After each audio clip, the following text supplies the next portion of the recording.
Hello' guys নমস্কাৰ। আকৌ নতুন ভিডিঅ'টোলৈ আগবাঢ়িছোঁ। বৰষুণ আহিছে, বাস্তৱ বৰষুণ। ধুমুহা আহিছে, বাস্তৱ ধুমুহা। ঢেৰেকণি গিৰগিৰাই আছে, বাস্তৱ ঢেৰেকণি। আমি এতিয়া কৰ্মশালাত আছোঁ, কাৰণ যিহেতু কৰ্মশালাত না ধুমুহা, না বৰষুণ, না ৰ'দ, না বতাহ, সকলো লগতে যুঁজিব লগা হৈছে, নহয় জানো? তাকেই সাজে শাস্ত্ৰই কৈ থৈছে, আগৰ যিবিলাক জ্যেষ্ঠবিলাকে কৈ গৈছে যে হয় পুৰুষৰ ঘৰ নাই, কিন্তু সঁচা কথা, পুৰুষৰ ঘৰ নাই। আজি যদি ঘৰ থাকিলে হয়, আজি আমি এনেকুৱা এটা বৰষুণত, ঢেৰেকণি, ধুমুহাত এনেকৈ পৰি থাকিবলগীয়া নহয়। আজি এই জাক বৰষুণে আৰু এই ধুমুহাটোৱে আৰু এই ঢেৰেকণি মাজতে আহি কৰ্মশালাত আহি 25-30 বছৰ অতিক্ৰম কৰিলোঁ। আৰু কিমান দিন ধুমুহাৰ লগত যুঁজিব লগা নহ'ব কোনো ঠিক আছে?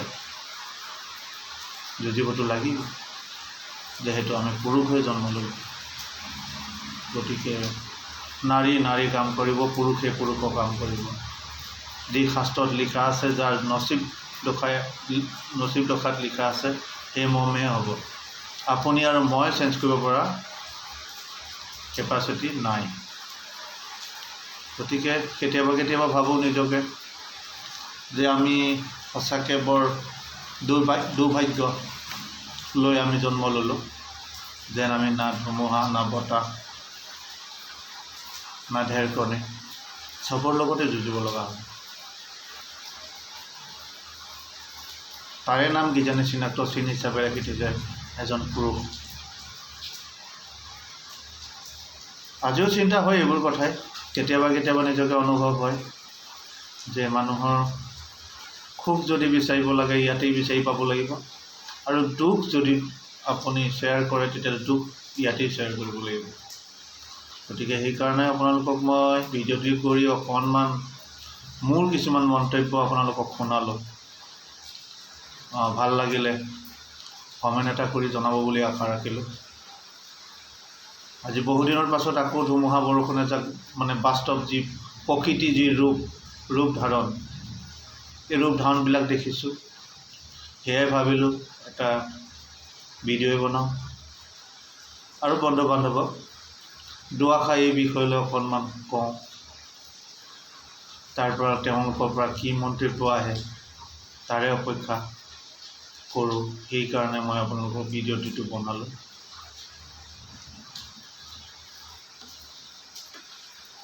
দুখী আৰু সুখী, কথাটো হ'ল কি, কোন সুখত আছে? কোনো সুখত নাই।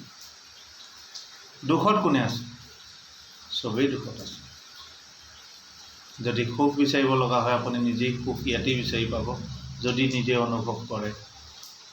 আৰু ঠিক তেনেধৰণে ময়ো আজি সেই দুখৰ মাজতেই সুখৰ এটা অনুভৱৰ বিষয়ে আপোনালোকক ক'লোঁ।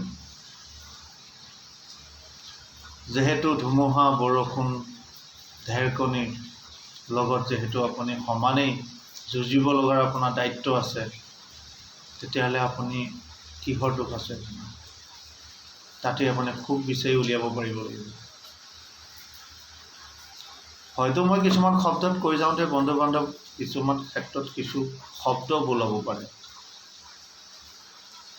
কিছু বাক্যষাৰ মই সজাই পৰাই ঠিক কওঁতে খাপ নাখাব পাৰে। তাতো অপৰাধ নকৰিব, অলপ সোঁৱৰাই দিব, শুধুৱাই দিব যে এইটোহে হয়, আপুনি এনেকৈহে ক'ব লাগিছিল। কিন্তু মই যিমানখিনি পাইছোঁ, যিমানখিনি মোৰ হিচাপত মই যিমানখিনি ক'ব পাৰিছোঁ, মই এইখিনি যথেষ্ট বুলি নাভাবোঁ। আৰু শিকিব লগা বহুত আছে। এনেকুৱা ধুমুহা, বৰষুণ লগত যুঁজিবলৈ আৰু কিমান যে যুঁজিব নালাগিব, কিবা মানে আছে। গতিকে সেইকাৰণে অনুভৱ কেতিয়াবা সকলোৱে হয়। ঘৰ এখন কাৰ নালাগে? চবৰে লাগে। এই যেন সাজে শাস্ত্ৰই কৈ থৈ দিলে আমি অঘৰী বুলি, পুৰুষৰ ঘৰ নাই, গতিকে সেইকাৰণে আমি অঘৰী। না আমাক ধুমুহাই আমাক পাত্তা পাব, না ঢেৰকণীয়ে পাত্তা পাব, না অন্য কোনোবাই পাত্তা পাব। আপুনি যুঁজিব লাগিবই যেতিয়ালৈকে আপোনাৰ শৰীৰত সুস্থ সবল এটা ব্ৰেইনত জোৰ থাকিব, তেতিয়ালৈকে যুঁজিবই লাগিব। কেতিয়াও হাৰ নামানিব।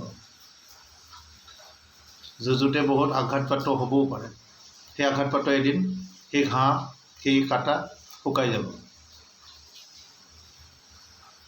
কিন্তু আপুনি ভয় কৰিলে, পিছুৱাই আহিলে, পিছলৈ যদি আপুনি চাই ঘূৰি আহে, কিন্তু আপোনাৰ ভৱিষ্যতে কাটা ঘাঁ কাটা হৈ থাকিব, কেতিয়াও নুশুকাব। গতিকে বান্ধৱ, মই কেতিয়াবা একচুৱেলি নিজকে অনুভৱ হয়, কিছু কথা আপোনালোকক ক'লোৱে যে কিছু হৈ যাওঁতেতো হয়, ভুলো হৈ যাব পাৰে, অকণমান শুধুৱাই দিবা।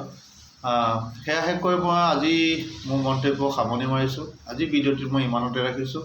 নেক্সট ভিডিঅ' আকৌ নতুন শ্ব' এটা লৈ পেলাই আপোনালোকৰ ওচৰত আকৌ উপস্থিত হ'ম। তেতিয়ালৈকে বাই বাই।